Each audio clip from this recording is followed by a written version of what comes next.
அனைவருக்கும் வணக்கம் நண்பர்களே. நீங்கள் பார்த்துக்கிட்டு இருக்கிறது யூனிவர்ஸ் ஆஃப் கண்டெய்னர்ஸ். வீடியோக்குள்ளே போகிறதுக்கு முன்னாடி மறக்காமல் சப்ஸ்கிரைப் பட்டனை ப்ரெஸ் பண்ணிடுங்க. பக்கத்தில் இருக்கிற பெல் ஐக்கானையும் ப்ரெஸ் பண்ணிடுங்க. அப்போ தான் நான் போடுற ஷிப்பிங் கண்டெய்னரை பற்றின வீடியோக்கள் உங்களை உடனுக்குடனே வந்து சேரும். இந்த பதிவில் நாம் எதை பற்றி பார்க்க போகிறோம் அப்படின்னா, இன்றைக்கான பதிவில் நாம் இந்த 40 அடி கண்டெய்னர்களை பயன்படுத்தி ஒரு பேச்சுலர்ஸ் தங்கக்கூடிய ஒரு ஹாஸ்டல் பண்ணால் எப்படி இருக்கும், அதோட டிசைன் எப்படி இருக்கும், அதை எப்படி செய்யலாம், அதோட குவாலிட்டி எப்படி இருக்கும், எவ்வளோ ப்ரைஸ் வரும் அப்படிங்கிறத பற்றி பார்த்துடலாம். அதே போல் இந்த மாதிரி ஹாஸ்டல்ஸை ஒரு பேச்சுலர்ஸ் தங்கக்கூடிய ஒரு சிங்கிள் மேன் பெட்ரூம், அதாவது ஒரு ஆள் தங்கக்கூடிய அளவுக்கான ஒரு கேபினை இந்த மாதிரி கண்டெய்னரை உருவாக்கும் பொழுது அது எந்த அளவுக்கு நமக்கு லாபத்தை தரும் அப்படிங்கிறத பற்றியும் பார்த்துடலாம். இப்போது இந்த டிசைனில் பார்த்தோம்னா டோட்டலாக 40 அடி கண்டெய்னர் பார்த்தோம்னா 6 பயன்படுத்தப்பட்டிருக்குது. ரைட் சைடில் 2, லெஃப்ட் சைடில் 2, சென்டரில் 2. டோட்டலாக 6 கண்டெய்னர் பயன்படுத்தப்பட்டிருக்குது.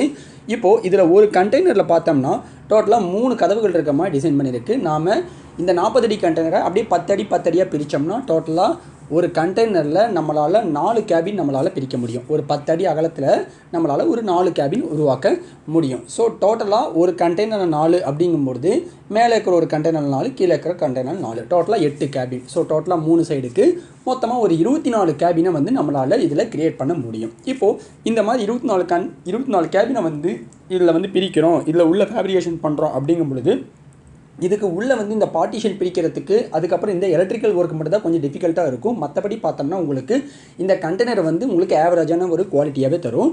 இப்போ ஒரு உதாரணத்துக்கு கண்டெய்னர் ப்ரைஸ் வேர்ல்டு மார்க்கெட்டில் கம்மியாக இருக்கும் பொழுது நீங்கள் ஒரு 2 லட்சத்துக்கு வாங்குறீங்க, அதாவது ஒரு 15 வருஷம் ஒரு 20 வருஷம் யூஸ் பண்ண கண்டெய்னர் தான் உங்களுக்கு ஒரு 2 லட்சத்துக்கு கிடைக்கும். இப்போ இருக்கிற மார்க்கெட் ரேட் படி அந்த அளவுக்கு கிடைக்க வாய்ப்புகள் இருக்குது. பட் நீங்கள் ஒரு பல்க் குவான்டிட்டி வாங்கும் பொழுது அந்த 2 லட்சத்துக்கு கிடைக்கும். ஒருவேளை நீங்கள் ஒரு மினிமம் 10 கண்டெய்னர் நீங்கள் வாங்குறீங்க அப்படிங்கும்பொழுது உங்களுக்கு அந்த மாதிரி ஒரு ப்ரைஸில் கிடைக்கும். இல்லை அதுக்கு கம்மியாக வாங்குறீங்கும் பொழுது அதோட ப்ரைஸ் கொஞ்சம் ஜாஸ்தியாகும். நம்ம ஒரு 2 லட்சத்துக்கே நம்ம கால்குலேட் பண்ணிக்கலாம். இப்போ நீங்கள் ஒரு கண்டெய்னர் ஒரு 2 லட்சத்துக்கு வாங்குறீங்க அப்படிங்கும்பொழுது டோட்டலாக மொத்தமாக 6 கண்டெய்னருக்கு பார்த்தோம்னா மொத்தம் 12 லட்சம் செலவாகுது. இந்த ஒரு கண்டெய்னரில் இன்டீரியர் செலவு மேக்ஸிமம் ஒரு பெட்டரான குவாலிட்டியோட இன்டீரியர் ப்ளைவுட் போட்டு இன்சுலேஷன் பண்ணி எலக்ட்ரிக்கல் ஒர்க் பண்ணி இதோட ப்ளம்பிங் ஒர்க் பார்த்து எல்லாமே பண்ணோன்னா மேக்ஸிமம் ஒரு 2 லட்சம் ஆகும் டோட்டலாகவே.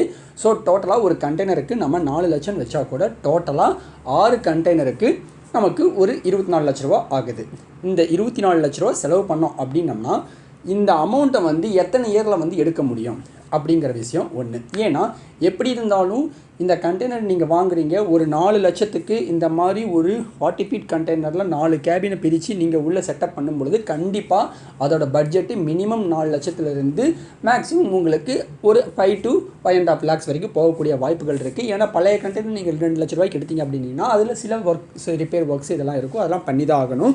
இப்போது இந்த 24 லட்ச ரூபா நீங்கள் எப்படி எடுப்பீங்க, அதோட அமௌண்ட் அந்த அமௌண்ட்டு உங்களுக்கு எப்போ ரிட்ரீவ் ஆகும் அப்படின்னு பார்த்தோம்னா இப்போ ஒரு 10 அடி கேபின் ஒரு சிட்டி ஒரு மெயினாக இப்போது கோயம்புத்தூர் மெட்ராஸ் இருக்கிற இடத்துல இந்த மாதிரி ஒரு செட்டப் நீங்கள் பண்ணுறீங்க, மேலே ஷெட்லாம் போட்டு ப்ளம்பிங் ஒர்க்லாம் பண்ணி எல்லாம் பண்ணுறீங்கும் பொழுது இப்போது அதுக்கான ஒரு 10 அடி கேபின் இருக்கிற அந்த கேபின்கான 10 அடி அகலம் இருக்கிற அந்த கேபின்கான ரெண்ட்டு நம்ம மினிமம் ஒரு 2000 அப்படின்னு வச்சா கூட டோட்டலாக 24 கேபின் இருக்குது. ஸோ டோட்டலாக பர் மந்த் நம்ம 48,000 ரெண்டல் மட்டுமே நம்மளால் வாங்க முடியும். ஸோ நம்ம மேக்ஸிமம் ஒரு ஆவரேஜாக நம்ம 50,000 அப்படின்னு வச்சோம்னா டோட்டலாக ஒரு வருஷத்துக்கு நம்மளால் ஒரு 6 லட்சம் ஒரு வருஷத்துக்கு நம்மளால் 6 லட்சம் நம்மளால் வாடகையை கலெக்ட் பண்ண முடியும். இப்போது இந்த 6 லட்ச ரூபா வாடகை டோட்டலாக ஒரு 4 வருஷம், அதாவது அந்த கண்டெய்னர் ஹோமை நம்ம 4 வருஷம் ரன்னிங் பண்ணி மெயின்டைன் பண்ணோம் அப்படின்னம்னா டோட்டலாக நமக்கு 4 வருஷத்தில் நம்ம போட்ட காசு கண்டிப்பாக எடுத்துட முடியும். இப்போ அதுக்கு மேலே இப்போ இந்த கண்டெய்னர் 4 வருஷத்துக்குள்ளே ரிப்பேர் ஆச்சுன்னா என்ன பண்ணுறது அப்படின்னு நீங்கள் கேட்கலாம். கரெக்டு தான். இப்போ நீங்கள் கண்டெய்னர் செலக்ட் பண்ணுறது அது போல தான். இப்போ ஒரு 15 இயர்ஸ் ரன் ஆன கண்டெய்னரும் ஒரு 20 இயர்ஸ் ரன் ஆன கண்டெய்னரும் ஈவன் 25 இயர்ஸ் ரன் ஆன கண்டெய்னரும் நல்ல குவாலிட்டியில் கண்டிப்பாக மார்க்கெட்டில் இருக்குது. பட் அதானால் நீங்கள் ஒரு ப்ராப்பரான ஒரு ஏஜென்ட்டையோ இல்லை நீங்களே போய் டிப்போவில் விசிட் பண்ணி எங்கெங்கே கண்டெய்னர் டிப்போ இருக்கோ எங்கெங்கே கண்டெய்னர் ரெக்யர்மெண்ட் அவங்க சேல் பண்ணுறாங்களோ அது விசாரித்து நீங்கள் போகலாம். அதுக்கான லிங்க் டிஸ்கிரிப்ஷனும் இந்தியாவில் எங்கெங்கே கண்டெய்னர் டிப்போஸ் இருக்குது அப்படிங்கிற லிங்க் டிஸ்கிரிப்ஷன் நான் கீழே கொடுத்துருக்குறேன். அதை நீங்கள் கிளிக் பண்ணி செக் பண்ணி நீங்கள் பார்த்துக்கலாம். ஸோ இப்போது இது போல் நீங்கள் ஒரு 4 வருஷம் நீங்கள் மினிமம் ரன் பண்ணுறீங்க அப்படிங்கும் பொழுது உங்களுக்கு 4 வருஷத்தில் நீங்கள் போட்ட காசுங்க எடுத்துடலாம். நீங்கள் அந்த மந்த்லி ரெண்டல் மெயின்டெனன்ஸ் எல்லாமே அதுலேயும் பண்ணிக்கலாம். நான் சொல்கிறது மினிமம் சார்ஜ் தாங்க. பட் ஆனால் மினிமமாகவே சேலம், கோயம்புத்தூர், ஈரோடு இந்த மாதிரி மெயினாக நிறையா சிட்டிஸில் இந்த மாதிரி பேச்சுலர்ஸ் தங்குற இடம்லாம் பார்த்தீங்கன்னா மினிமம் 3000 வாங்குறாங்க. நான் ரொம்ப மினிமம் பட்ஜெட் தான் நான் சொல்கிறேன். ஸோ இது போல் இப்போ நீங்கள் போடுறீங்க ஒரு 4 வருஷத்துக்கு கழித்து அதுக்கப்புறம் அதை வரது எல்லாமே உங்களுக்கு ஒரு லாபமாக தான் இருக்கும். அதில் வர வாடகை எல்லாமே வந்து உங்களுக்கு ஒரு லாபமாக தான் இருக்கும். ஸோ இது ஒரு ரீசனபிள் ப்ரைஸில் உங்களுக்கு இந்த மாதிரி கண்டெய்னர்ஸில் பண்ணலாம் அப்படின்னு நினைக்கிறவங்களுக்கு ஓகே, இந்த மாதிரி பண்ணலாம். இந்த மாதிரி வந்து பிஸ்னஸ் பண்ணி இந்த மாதிரி ஹாஸ்டல்ஸும் ரன் பண்ணலாம் அப்படின்னு சொல்ல வரேங்க.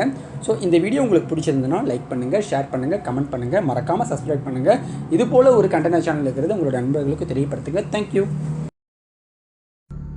இதுபோல் மேலும் பல ஷிப்பிங் கண்டெய்னர்களை பற்றின சுவாரஸ்யமான தகவல்களை தெரிஞ்சுக்கணுன்னா சப்ஸ்கிரைப் பண்ணுங்கள், லைக் பண்ணுங்கள், ஷேர் பண்ணுங்கள், மறக்காமல் கமெண்ட் பண்ணுங்கள். நன்றி, வணக்கம்.